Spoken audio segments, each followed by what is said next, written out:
Radio Tehran থেকে শুরু হচ্ছে বিশ্ব সংবাদ।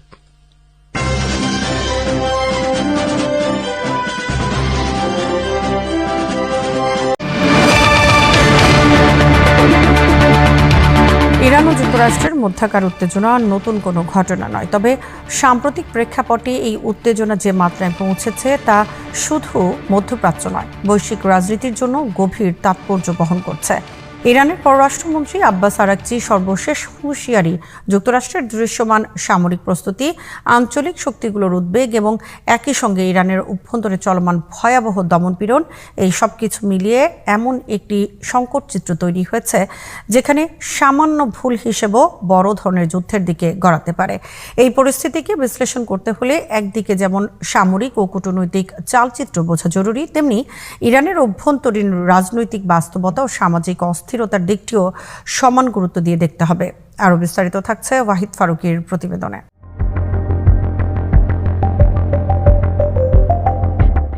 Abbas Araghchi the Wall Street জার্নালে প্রকাশিত নিবন্ধে যুক্তরাষ্ট্রকে যে ভাষায় সতর্ক করেছেন তা সাম্প্রতিক বছরগুলোর মধ্যে সবচেয়ে কড়া।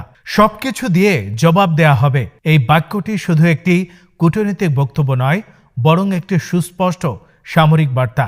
ইরান বোঝাতে চেয়েছে, যদি আবার তাদের ওপর সরাসরি হামলা হয় তাহলে প্রতিক্রিয়া হবে সর্বাত্মক এবং সীমাবদ্ধ কোনো প্রতিশোধে আটকে থাকবে না। এই বক্তব্যের সময় নির্বাচনও গুরুত্বপূর্ণ।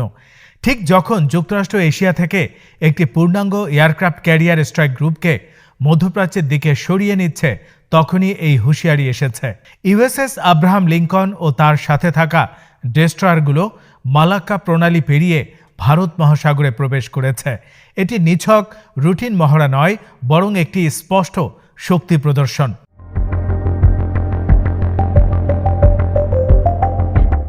যুক্তরাষ্ট্রের সামরিক অবস্থানগত পরিবর্তনের মধ্যে রয়েছে F-15E স্ট্রাইক ঈগল যুদ্ধবিমান মোতায়েন এবং হিমার্স ক্ষেপণাস্ত্র ব্যবস্থার পুনর্বিন্যাস।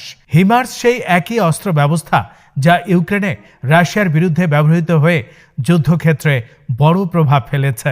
মধ্যপ্রাচ্যে এই সিস্টেমের উপস্থিতি ইঙ্গিত দেয় যে যুক্তরাষ্ট্র কেবল প্রতিরক্ষামূলক অবস্থানেই নেই, বরং দ্রুত আঘাত হানার সক্ষমতাও নিশ্চিত করতে চাইছে। যদিও মার্কিন প্রতিরক্ষা কর্মকর্তারা আনুষ্ঠানিকভাবে ক্যারিয়ারটি চূড়ান্ত গন্তব্য নিশ্চিত করেননি, তবু এর সময় ও দিক নির্দেশনা এমন যে তা ইরানকেই প্রধান বার্তা হিসেবে ধরা হচ্ছে।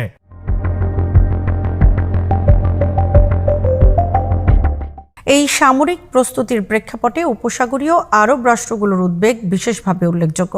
সৌদি আরব, কাতার, কুয়েত সহ উপসাগরীয় দেশগুলো প্রকাশ্যে যুদ্ধ চায় না। তারা জানে, ইরান যুক্তরাষ্ট্র সরাসরি সংঘাতে জড়ালে প্রথম ধাক্কা আসবে তাদের ভূখণ্ডেই। মার্কিন ঘাঁটি, তেল ও গ্যাস অবকাঠামো, সমুদ্রপথ সবই ঝুঁকির মুখে পড়বে। তাই কূটনৈতিক চ্যানেলের মাধ্যমে তারা ওয়াশিংটনকে সরাসরি হামলা থেকে বিরত থাকার আহ্বান জানাচ্ছে। এটি মধ্যপ্রাচ্যের এক অদ্ভুত বাস্তবতা তুলে ধরে, যেখানে যুক্তরাষ্ট্রের ঘনিষ্ঠ মিত্ররাও চায় না যে তাদের নিরাপত্তার নামে অঞ্চলটিকে আবার একটি পূর্ণাঙ্গ যুদ্ধে ঠেলে দেওয়া হোক।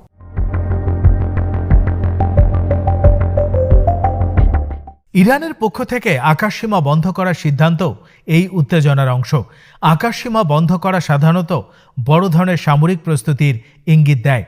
এটি একদিকে বেসামরিক বিমান চলাচল বন্ধ রেখে সম্ভাব্য হামলার ঝুঁকি কমানোর চেষ্টা, অন্যদিকে নিজেদের আকাশ প্রতিরক্ষা ব্যবস্থা সর্বোচ্চ প্রস্তুত অবস্থায় রাখার কৌশল। ইরান বোঝাতে চেয়েছে তারা পরিস্থিতির গুরুত্ব অনুধাবন করছে এবং যে কোনো সম্ভাবনার জন্য প্রস্তুত।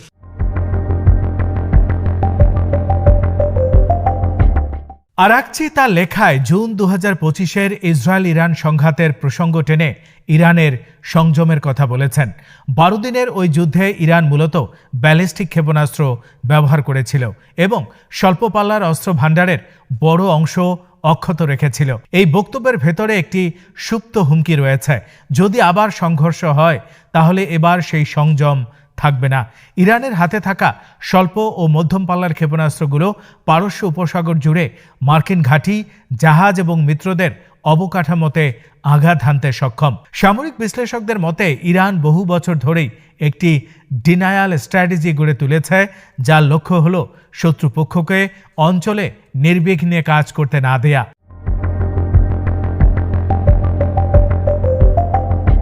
এই বহির্মুখী কঠোর অবস্থানের সঙ্গে ইরানের অভ্যন্তরীণ বাস্তবতার একটি তীব্র বৈপরীত্য রয়েছে।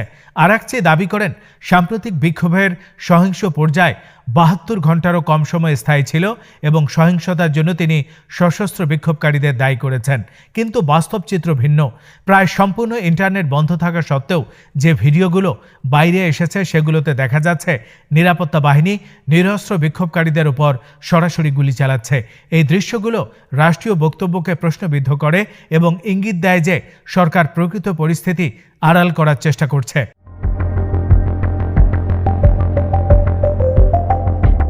মানবাধিকার সংগঠনগুলোর তথ্য অনুযায়ী এই দমনপীড়নে অন্তত ৪,৫১৯ জন নিহত হয়েছেন। যদিও এই সংখ্যা স্বাধীনভাবে যাচাই করা কঠিন, তবু এমনকি ইরানের সর্বোচ্চ নেতা আয়াতুল্লাহ আলী খামেনিও কয়েক হাজার মৃত্যুর কথা স্বীকার করেছেন।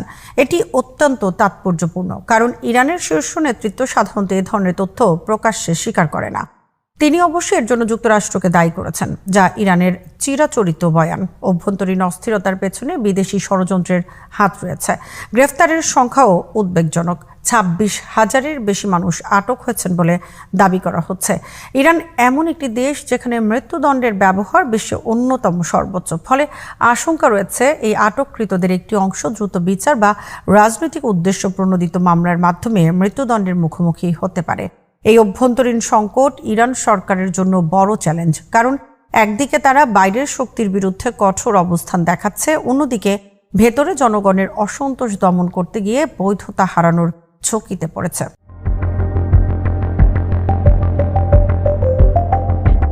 এই প্রেক্ষাপটে একটি গুরুত্বপূর্ণ প্রশ্ন উঠে আসে, ইরান কি ইচ্ছাকৃতভাবে বাইরের শত্রুর সঙ্গে সংঘাতের শঙ্কা বাড়িয়ে অভ্যন্তরীণ সমস্যাগুলো আড়াল করতে চাইছে? ইতিহাস বলে, অনেক সরকার অভ্যন্তরীণ অস্থিরতার সময় জাতীয়তাবাদী আবেগ উস্কে দিতে বাইরের শত্রুর হুমকি সামনে আনে। ইরানের ক্ষেত্রেও এই কৌশল নতুন নয়। যুক্তরাষ্ট্র ও ইসরায়েলের বিরুদ্ধে কঠোর ভাষা ব্যবহার করে সরকার সমর্থকদের একত্রিত করতে পারে এবং ভিন্ন মতকে বিদেশি ষড়যন্ত্র হিসেবে চিহ্নিত করতে সুবিধা পায়।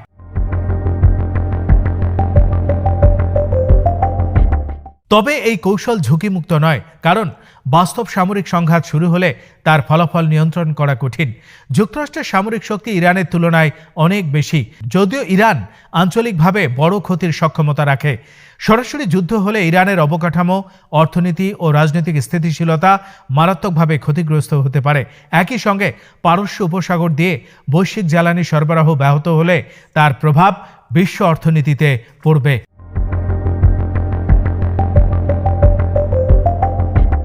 ইরাকের উত্তরাঞ্চলে কুর্দিস্তান ওয়ার্কার্স পার্টি বা পিকেকে ঘাঁটিতে কথিত ইরানি ড্রোন ও ক্ষেপণাস্ত্র হামলার খবর এই উত্তেজনাকে আরও বিস্তৃত করেছে। যদিও ইরানের রাষ্ট্রীয় গণমাধ্যম তা নিশ্চিত করেনি। অতীতে এ ধরনের হামলার নজির রয়েছে। এটি প্রমাণ করে যে ইরান শুধু যুক্তরাষ্ট্রের সঙ্গে সম্ভাব্য সংঘাতের প্রস্তুতি নিচ্ছে না, বরং আঞ্চলিকভাবে নিজেদের শত্রু বা হুমকি হিসেবে বিবেচিত গোষ্ঠীগুলোর বিরুদ্ধেও সক্রিয় অবস্থান বজায় রাখছে। এর ফলে উত্তেজনার পরিধি শুধু দ্বিপক্ষীয় নয়, বহুপক্ষীয় হয়ে উঠছে।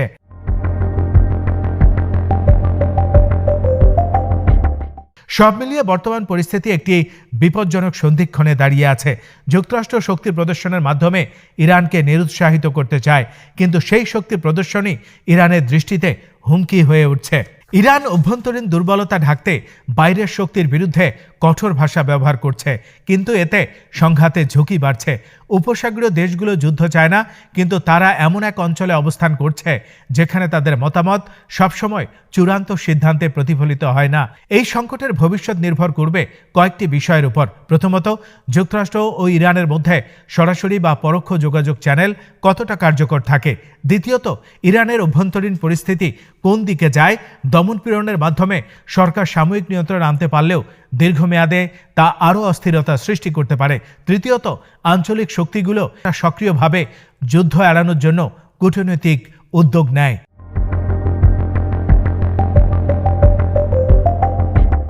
শেষ পর্যন্ত বলা যায়, ইরান যুক্তরাষ্ট্র উত্তেজনা এখন শুধু সামরিক শক্তির প্রশ্ন নয়, এটি রাজনৈতিক বৈধতা, আঞ্চলিক ভারসাম্য এবং বৈশ্বিক স্থিতিশীলতার প্রশ্নে পরিণত হয়েছে।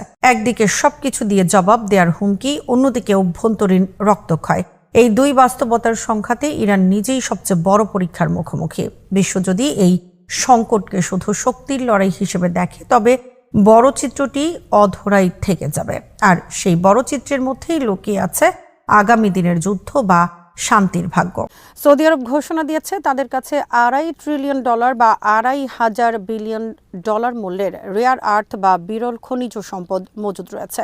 অমূল্য এসব খনিজ সম্পদের কারণে ভবিষ্যৎ পৃথিবীতে তারা অন্যতম একটি প্রভাবশালী দেশে পরিণত হবে। সৌদি আরবে ঘোষিত $2.5 ট্রিলিয়ন রেয়ার আর্থের মধ্যে রয়েছে সোনা, zinc, copper, lithium, dysprosium, terbium, neodymium এবং প্রোসিওডিমিয়াম।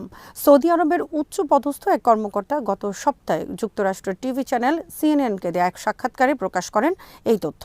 সৌদি আরবের এই ঘোষণায় তোলপাড় সৃষ্টি হয়েছে গোটা বিশ্বজুড়ে, কারণ বর্তমানে বিশ্বজুড়ে যত পরিশোধিত রেয়ার আর্থ রপ্তানি হয় তার 90% করে থাকে চীন একা। চীনে বর্তমানে বিশ্বের সবচেয়ে বেশি পরিমাণ তথা 60% রেয়ার আর্থ মজুদ রয়েছে। যুক্তরাষ্ট্র সহ অনেক দেশের কাছে অনেক রেয়ার আর্থ থাকলেও তা রিফাইন করার প্রযুক্তি নেই তাদের কাছে। তাছাড়া এসব রেয়ার আর্থ উত্তোলন অনেক ব্যয়বহুল। বর্তমান বিশ্বে যুদ্ধ বিমান, স্মার্টফোন, কম্পিউটার, এআই প্রযুক্তি, মূল্যবান চিপ থেকে শুরু করে আধুনিক প্রযুক্তির সমস্ত মূল্যবান সরঞ্জাম তৈরিতে অপরিহার্য রেয়ার আর্থ। মূল্যবান এ রেয়ার আর্থ ছাড়া অচল বর্তমান প্রযুক্তি নির্ভর আধুনিক বিশ্ব।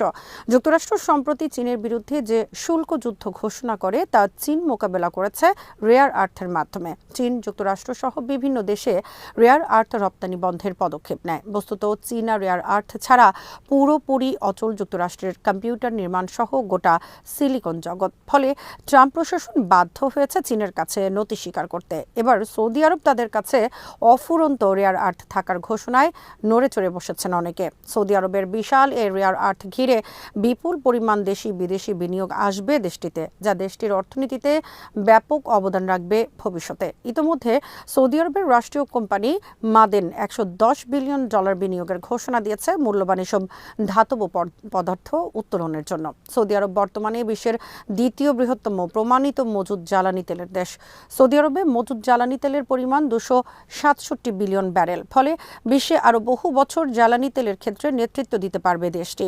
জ্বালানি তেল মজুদ ফুরিয়ে গেলেও বিশ্ব জ্বালানি শক্তির দিক দিয়ে দেশটি পিছিয়ে থাকবে না, কারণ সৌদি মরুভূমিতে মজুদ রয়েছে অফুরন্ত কয়লার ভাণ্ডার। তাছাড়া বিশাল দেশ সৌদি আরব মরুভূমিতে স্থাপন করতে পারবে বিশ্বের সবচেয়ে বড় সোলার বা সৌর বিদ্যুৎ উৎপাদন কেন্দ্র। ফলে জ্বালানি ক্ষেত্রে দেশটির রয়েছে অফুরন্ত সম্ভাবনা। এরই মধ্যে ঘোষণা আসলো তাদের রয়েছে বিশাল পরিমাণ রেয়ার আর্থ মজুদ।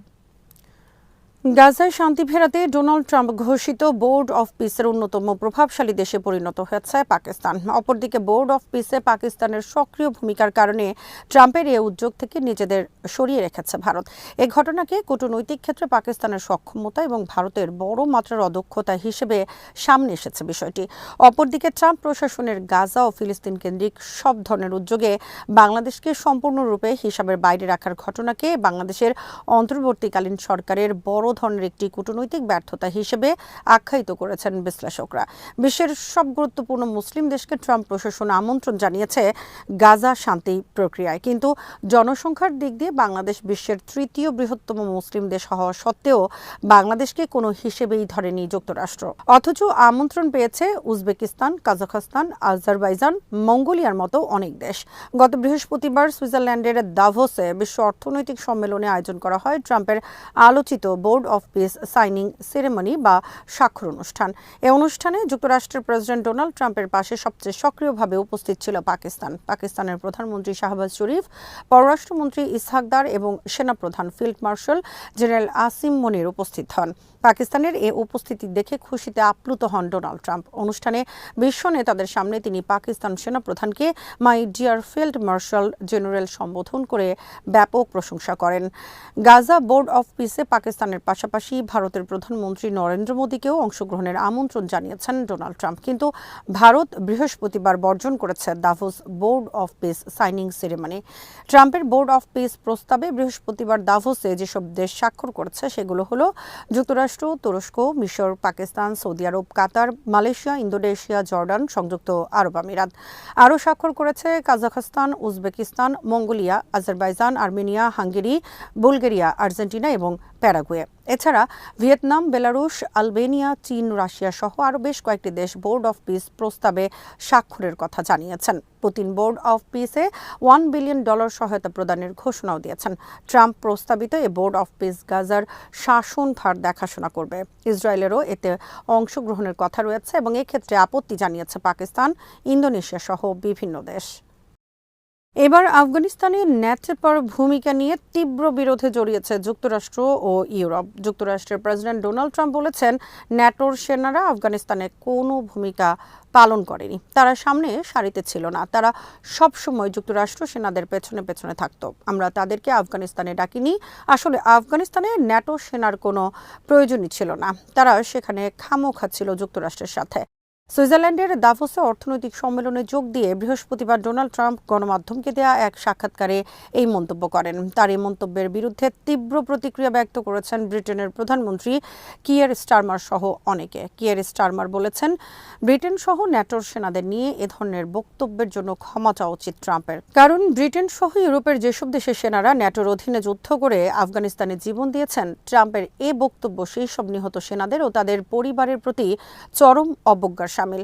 ন্যাটো মহাসচিব মার্ক রুটে বলেছেন, ডোনাল্ড ট্রাম্পের মনে রাখা উচিত প্রতি 2 জন আমেরিকার সাথে ন্যাটোর একজন সেনা জীবন দিয়েছে আফগানিস্তানে এবং তারা আর কখনো তাদের পরিবারের কাছে ফিরে আসেনি। দীর্ঘ 20 বছর আফগানিস্তানে যুক্তরাষ্ট্রের নেতৃত্বে ন্যাটোর দখলদারিত্বের সময় 3,500 ন্যাটো সেনা নিহত হয়েছে, এর মধ্যে 2,500 আমেরিকান সেনা। এছাড়া ব্রিটেনের 247 জন, কানাডার 158 জন, ফ্রান্সের 90 জন, জার্মানির 60 জন এবং ডেনমার্কের 44 জন সেনা প্রাণ হারিয়েছে আফগানিস্তানে তালেবান বিরোধী যুদ্ধে। ন্যাটোর এসব দেশের সেনাদের বিরুদ্ধে আফগানিস্তানে ব্যাপক মানবাধিকার লঙ্ঘন, ঠান্ডা মাথায় নিরপরাধ আফগান নাগরিকদের হত্যা সহ গণহত্যার অভিযোগ রয়েছে। বর্তমানে বিভিন্ন সংস্থার পক্ষ থেকে দাবি উঠেছে, আফগানিস্তানে নিরপরাধ মানুষ হত্যার জন্য ব্রিটেন সহ বিভিন্ন দেশের সরকারের প্রতি ক্ষমা চাওয়া ও ক্ষতিপূরণ দেয়ার। দীর্ঘ তদন্তের পর ব্রিটেন সম্প্রতি সরকারিভাবে স্বীকার করেছে তাদের সেনারা শতাধিক নিরপরাধ আফগান নাগরিকদের হত্যা করেছে। এভাবে যুক্তরাষ্ট্র সহ অন্যান্য দেশের সেনারাও আফগানিস্তানে 2 দশকের দখলদারিত্বের সময় ব্যাপক হত্যা ও ধ্বংস কার্যক্রম পরিচালনা করেছে। যুক্তরাষ্ট্রের পদলেহি হামিদ কারজাই ও আশরাফ ঘানির নেতৃত্বাধীন সরকার দেশের সর্বত্র দুর্নীতি আর নৈরাজ্যের সীমাহীন নজির সৃষ্টি করেছে আফগানিস্তানে, ভেঙে তছনছ করে দিয়েছে দেশটির সমস্ত প্রতিষ্ঠান ও সিস্টেম। কিয়ার স্টারমার ট্রাম্পকে ক্ষমা চাওয়ার আহ্বানের প্রতিবাদ জানিয়েছেন হোয়াইট হাউস। হোয়াইট হাউসের পক্ষ থেকে বলা হয়েছে, ট্রাম্প যা বলেছেন তা সঠিকই বলেছেন। সোমালিয়ার সাথে গুরুত্বপূর্ণ প্রতিরক্ষা চুক্তি স্বাক্ষর করেছে কাতার। সম্প্রতি সোমালিয়ার অংশ সোমালিল্যান্ডকে স্বাধীন দেশ হিসেবে স্বীকৃতি দিয়েছে সংযুক্ত আরব আমিরাত ও ইসরায়েল। এরপর সোমালিয়া সংযুক্ত আরব আমিরাতের সাথে প্রতিরক্ষা সহ সব চুক্তি বাতিল করে এবং কূটনৈতিক সম্পর্ক ছিন্ন করে। এর প্রেক্ষিতে সোমালিয়ার সাথে কাতারের প্রতিরক্ষা চুক্তিকে সংযুক্ত আরব আমিরাতের বিরুদ্ধে কাতার ও সৌদি আরবের একটি কৌশলগত আঘাত হিসেবে দেখছেন বিশ্লেষকরা। কারণ সোমালিয়া সহ পূর্ব আফ্রিকায় অনেক বছর ধরে সামরিক কার্যক্রম বৃদ্ধি পাচ্ছিল সংযুক্ত আরব আমিরাতের, যা সৌদি আরবের জন্য ছিল অস্বস্তিকর। চুক্তি বাতিলের আগে সংযুক্ত আরব আমিরাতের সেনা উপস্থিত ছিল সোমালিয়ায় এবং তারা সোমালিয়ান আর্মিকে প্রশিক্ষণ সহ নানা ধরনের কর্মকাণ্ড পরিচালনা করত সেখানে। সোমালিয়ার বন্দর অবকাঠামো সহ বিভিন্ন ক্ষেত্রে বিনিয়োগের ক্ষেত্রে সংযুক্ত আরব আমিরাত পরিণত হয় সবচেয়ে প্রভাবশালী বিদেশি দেশে। সোমালিয়া সংযুক্ত আরব আমিরাতের সাথে সম্পর্ক ছিন্ন করায় বর্তমানে সোমালিয়া সহ পূর্ব আফ্রিকায় সামরিক ও অর্থনৈতিক প্রভাব বৃদ্ধি পাবে কাতার ও সৌদি আরবের। টাইমস অফ ইসলামাবাদে প্রকাশিত খবরে বলা হয়েছে, সোমালিয়ার সাথে কাতারের প্রতিরক্ষা চুক্তির পেছনে ভূমিকা রয়েছে সৌদি আরবের। সৌদি আরব এবং সংযুক্ত আরব আমিরাত আঞ্চলিক ও আন্তর্জাতিক অনেক ইস্যুতে একসাথে দীর্ঘদিন ধরে কাজ করছে, কিন্তু বর্তমানে বিভিন্ন ইস্যুতে দেশ দুটির মধ্যে বিরোধ সৃষ্টি হওয়ায় সৌদি আরব সংযুক্ত আরব আমিরাতকে ছাড়াই লোহিত সাগর, এডেন উপসাগর, আরব সাগর ছাড়িয়ে ভারত মহাসাগরীয় অঞ্চলে নিজস্ব প্রভাব বলয় প্রতিষ্ঠার উদ্যোগ নিয়েছে। ইরানের বিরুদ্ধে যে কোনো ধরনের সামরিক হামলা, তা যত ক্ষুদ্র বা বড় হোক না কেন, সেটিকে সরাসরি পূর্ণাঙ্গ যুদ্ধ ঘোষণা হিসেবে গণ্য করা হবে বলে কঠোর হুঁশিয়ারি দিয়েছেন দেশটির এক ঊর্ধ্বতন কর্মকর্তা। শুক্রবার নাম প্রকাশ না করার শর্তে ওই কর্মকর্তা জানান, এ ধরনের কোনো পদক্ষেপ নেওয়া হলে ইরান তার কঠোরতম জবাব দেবে। ইরানি ওই কর্মকর্তা বলেন, সীমিত হোক বা সীমাহীন, সার্জিক্যাল হোক বা কাইনেটিক, এবার আমরা যে কোনো হামলাকে আমাদের বিরুদ্ধে সর্বাত্মক যুদ্ধ হিসেবে গ্রহণ করব এবং আমরা সম্ভাব্য কঠিনতম উপায়ে এর জবাব দেব। তিনি জানান, ইরান বর্তমানে 12 দিনের যুদ্ধের সময়ের তুলনায় অনেক বেশি শক্তিশালী অবস্থানে রয়েছে। মার্কিন প্রেসিডেন্ট ডোনাল্ড ট্রাম্প সম্প্রতি ঘোষণা করেছেন, মার্কিন রণতরীগুলোর একটি বড় বহর ইরানের দিকে অগ্রসর হচ্ছে। ট্রাম্প হুঁশিয়ারি দিয়েছেন, ইরান যদি তাদের ক্ষেপণাস্ত্র বা পারমাণবিক কর্মসূচি নিয়ে এগিয়ে যায় তবে আরও হামলা চালানো হবে। মূলত মার্কিন প্রেসিডেন্টের এই হুমকির প্রেক্ষিতেই তেহরানের পক্ষ থেকে এমন কড়া প্রতিক্রিয়া এলো। মার্কিন প্রেসিডেন্ট ডোনাল্ড ট্রাম্পের সাম্প্রতিক হুমকি ও বাগাড়ম্বরের বিরুদ্ধে অত্যন্ত কঠোর এবং চূড়ান্ত জবাব দেওয়ার ঘোষণা দিয়েছেন ইরানের ইসলামী বিপ্লবী গার্ড বাহিনী বা আইআরজিসির অ্যারোস্পেস ডিভিশনের commander brigadier general Syed Majid Musavi. জাতীয় গার্ড দিবস উপলক্ষে শুক্রবার আয়োজিত আইআরজিসির সাবেক ও বর্তমান শীর্ষ কর্মকর্তাদের এক সভায় জেনারেল মুসাভি বলেন, ট্রাম্প অনেক কথাই বলেন, তবে তিনি যেন নিশ্চিত থাকেন যে তার এসব কথার উত্তর সরাসরি যুদ্ধক্ষেত্রেই দেওয়া হবে। জেনারেল মুসাফির এই মন্তব্য এমন এক সময় এলো যখন মাত্র 2 সপ্তাহ আগেই তিনি ঘোষণা করেছিলেন আইআরজিসির অ্যারোস্পেস ডিভিশন বর্তমানে তাদের ইতিহাসের সর্বোচ্চ স্তরের প্রতিরক্ষামূলক প্রস্তুতি অর্জন করেছে। তিনি মনে করিয়ে দেন, ইসলামী প্রজাতন্ত্রের বিরুদ্ধে যে কোনো আগ্রাসন গুড়িয়ে দিতে তারা সম্পূর্ণ প্রস্তুত। ইরানি কর্মকর্তারা বলেছেন, গত ডিসেম্বরের শেষের দিকে ইরানে হওয়া অর্থনৈতিক বিক্ষোভগুলোকে যুক্তরাষ্ট্র ও ইসরায়েলি মদদে দাঙ্গাবাজরা হাইজ্যাক করেছিল। তারা অভিযোগ করেন, ট্রাম্প প্রকাশ্যে সশস্ত্র গোষ্ঠীদের রাষ্ট্রীয় প্রতিষ্ঠান দখলের আহ্বান জানিয়েছেন এবং নিরাপত্তা বাহিনী হস্তক্ষেপ করলে সামরিক ব্যবস্থার হুমকি দিয়েছেন। এই প্রেক্ষাপটে ইরানের ইসলামী বিপ্লবী গার্ড বাহিনী বা আইআরজিসির প্রধান commander major general Mohammad Pakpour বৃহস্পতিবার জানান, ইরানের সশস্ত্র বাহিনী সর্বোচ্চ সতর্ক অবস্থানে রয়েছে এবং তাদের আঙ্গুল ট্রিগারে আছে। সর্বোচ্চ নেতা সৈয়দ আলী খামেনির নির্দেশ পাওয়া মাত্রই তারা যে কোনো শত্রুভাবাপন্ন পদক্ষেপের জবাব দিতে প্রস্তুত। পাকপুর বলেন, আমরা অপরাধী, দুষ্টু এবং মানবতা বিরোধী শত্রু, বিশেষ করে যুক্তরাষ্ট্র এবং ভুয়া ও বর্ণবাদী জায়নবাদী শাসক গোষ্ঠীকে সতর্ক করছি। ইতিহাস এবং জুনের 12 দিনের যুদ্ধে তারা যে ক্ষয়ক্ষতির শিকার হয়েছিল তারা যেন তা থেকে শিক্ষা নেয়। তিনি আরও সতর্ক করেন, যে কোনো নতুন আগ্রাসনের ফলাফল হবে আরও বেদনাদায়ক এবং অনুতাপজনক। এদিকে ইরানি পার্লামেন্টের জাতীয় নিরাপত্তা ও বৈদেশিক নীতি কমিটি মঙ্গলবার এক বিবৃতিতে জানিয়েছে, ইরানের সর্বোচ্চ নেতা সৈয়দ আলী খামেনি বা ইসলামী প্রজাতন্ত্রের উপর যে কোনো হামলা পুরো মুসলিম বিশ্বের বিরুদ্ধে যুদ্ধ ঘোষণার শামিল বলে গণ্য করা হবে। মধ্যপ্রাচ্যে উত্তেজনা চরমে পৌঁছানোর মাঝে তুরস্কের পররাষ্ট্রমন্ত্রী হাকান ফিদান সতর্ক করে বলেছেন, ইসরায়েল বর্তমানে ইরানের ওপর সামরিক হামলা চালানোর জন্য সক্রিয়ভাবে সুযোগ খুঁজছে। শুক্রবার একটি টেলিভিশন সাক্ষাৎকারে তিনি এই আশঙ্কার কথা জানান। হাকান ফিদান বলেন, আমি আশা করি ইসরায়েল ভিন্ন কোনো পথ বেছে নেবে, কিন্তু বাস্তবতা হলো ইসরায়েল ইরানের ওপর আঘাত হানার সুযোগ খুঁজছে। তিনি হুঁশিয়ারি দেন, ইরানের ওপর যে কোনো সামরিক পদক্ষেপ পুরো অঞ্চলকে আরও ভয়াবহ অস্থিতিশীলতার দিকে ঠেলে দেবে। তুরস্ক বর্তমানে পরিস্থিতির উপর কড়া নজর রাখছে বলেও তিনি জানান। ইস্তানবুলে এক সংবাদ সম্মেলনে ফিদান স্পষ্ট করেন, তুরস্ক ইরানের বিরুদ্ধে যে কোনো সামরিক হস্তক্ষেপের তীব্র বিরোধী। তিনি জোর দিয়ে বলেন, তেহরান এবং ওয়াশিংটন যেন সংঘাতের পরিবর্তে আলোচনার মাধ্যমে তাদের দীর্ঘদিনের বিরোধ নিষ্পত্তি করে। এদিকে ইরানি পার্লামেন্টের স্পিকার মোহাম্মদ বাকের কালিবাফ বৃহস্পতিবার তুরস্কের স্পিকার নুমান কুর্তুলমুশের সঙ্গে এক টেলিফোন আলাপে সংসদীয় ও আঞ্চলিক সম্পর্কের সর্বশেষ পরিস্থিতি পর্যালোচনা করেন এবং দুই দেশের মধ্যে রাজনৈতিক ও অর্থনৈতিক সহযোগিতা সম্প্রসারণেরও পারস্পরিক যোগাযোগ জোরদারের উপর গুরুত্ব আরোপ করেন। এ সময় কালিবাফ ইরান সরকার ও জনগণের প্রতি সমর্থন জানিয়ে তুরস্কের প্রেসিডেন্ট, পররাষ্ট্রমন্ত্রী ও সংসদের সুস্পষ্ট অবস্থানের জন্য কৃতজ্ঞতা প্রকাশ করেন। তুরস্কের স্পিকার সাম্প্রতিক সন্ত্রাসী হামলায় ইরানের শত শত নাগরিকের নিহত হওয়ায় দুঃখ ও সমবেদনা প্রকাশ করে বলেন, ইরানের নিরাপত্তা ও সমৃদ্ধি মানে তুরস্কের নিরাপত্তা ও সমৃদ্ধি। ইরানের সমস্যা ও দুঃখ তুরস্কেরই দুঃখ।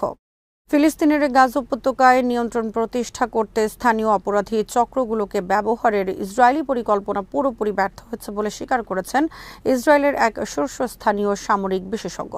একই সঙ্গে তিনি সতর্ক করেছেন, ইসরায়েলি বাহিনীর ব্যাপক অভিযানের পরও হামাস তার সামরিক শক্তি পুনর্গঠন করছে এবং পুরো উপত্যকায় নিজেদের আধিপত্য বজায় রেখেছে। ইসরায়েলি দৈনিক ইয়েদিওথ আহরনোথে প্রকাশিত এক নিবন্ধে এই বিস্ফোরক মূল্যায়ন করেছেন ইসরায়েলি পার্লামেন্টের পররাষ্ট্র ও নিরাপত্তা কমিটির উপ কমিটির সাবেক প্রধান এবং বিশিষ্ট সামরিক বিশ্লেষক আভি ইশাখারভ।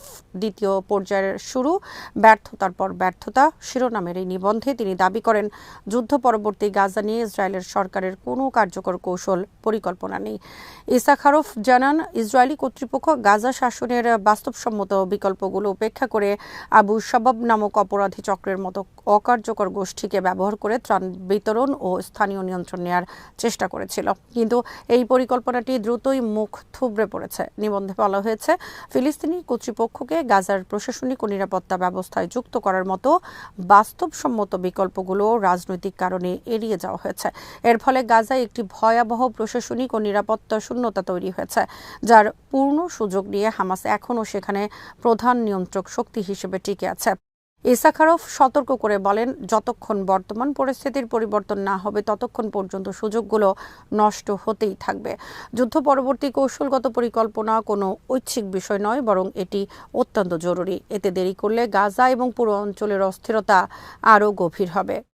ইসরায়েলি সংবাদ মাধ্যম চ্যানেল 12ও এই মূল্যায়নের প্রতিধ্বনি করেছে। তাদের এক প্রতিবেদনে বলা হয়েছে, ইসরায়েলের পরিকল্পনার দ্বিতীয় পর্যায়ে হামাস ও ইসলামিক জিহাদকে নিরস্ত্র করার লক্ষ্য থাকলেও বাস্তবে তা ক্রমেই অবাস্তব হয়ে উঠেছে।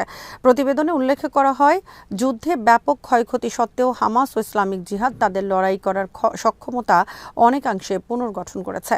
হামাস তাদের কমান্ড ও কন্ট্রোল কাঠামো মেরামত করেছে এবং রকেট মজুদ পুনরায় গোছাতে শুরু করেছে। প্রতিরোধী সংগঠনটি হয়তো যুদ্ধের আগের মতো পূর্ণ শক্তিতে নেই, কিন্তু তারা গাজা উপত্যকার যে কোনো স্থানে অপারেশন চালাতে এবং প্রভাব বিস্তার করতে এখনও সক্ষম। ইসরায়েলি বিশ্লেষকদের মতে, যুদ্ধ পরবর্তী সুনির্দিষ্ট পরিকল্পনার অভাব কেবল হামাসকেই শক্তিশালী করছে এবং ইসরায়েলকে দীর্ঘমেয়াদী রাজনৈতিক ও নিরাপত্তা চ্যালেঞ্জের মুখে ফেলে দিচ্ছে।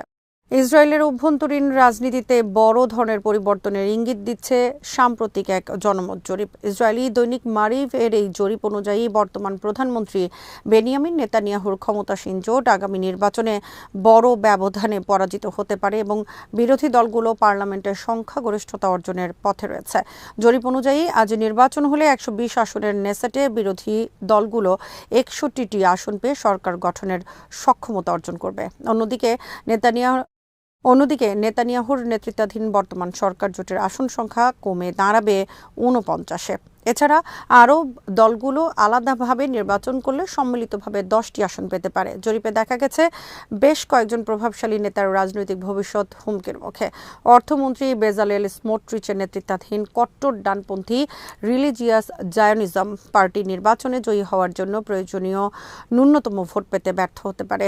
বেনি গান্সের ব্লু অ্যান্ড হোয়াইট দলও নেসেট থেকে ছিটকে যাওয়ার ঝুঁকিতে রয়েছে। দখলকৃত পশ্চিম তীরে অবৈধ বসতি স্থাপনের কাজ 3 বছর ধরে ত্বরান্বিত করার মাধ্যমে স্মোট্রিচ তার ডানপন্থী সমর্থন ধরে রাখার চেষ্টা করলেও জরিপের ফলে তার প্রতিফলন দেখা যায়নি। ইসরায়েলের রাজনৈতিক অঙ্গনে আরেকটি গুরুত্বপূর্ণ ঘটনা হলো, ভিতরের 4টি প্রধান ফিলিস্তিনি বা আরব দল ঐক্যবদ্ধভাবে নির্বাচন করার জন্য একটি লিখিত প্রতিশ্রুতিতে স্বাক্ষর করেছে।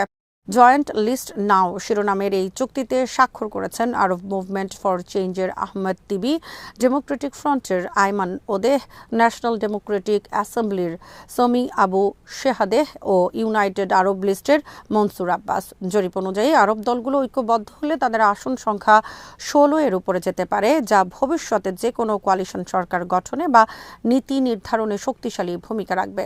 জরিপে অংশ নেওয়া প্রায় 41% নাগরিক গাজা যুদ্ধে সরকারের ভূমিকার সমালোচনা করে একে ব্যর্থতা হিসেবে বর্ণনা করেছেন।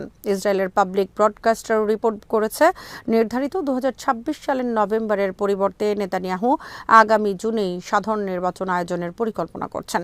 ইসরায়েলি আইন অনুযায়ী আগাম নির্বাচনের জন্য নেসেট ভেঙে দেয়া এবং প্রেসিডেন্টের অনুমোদনের প্রয়োজন হয়।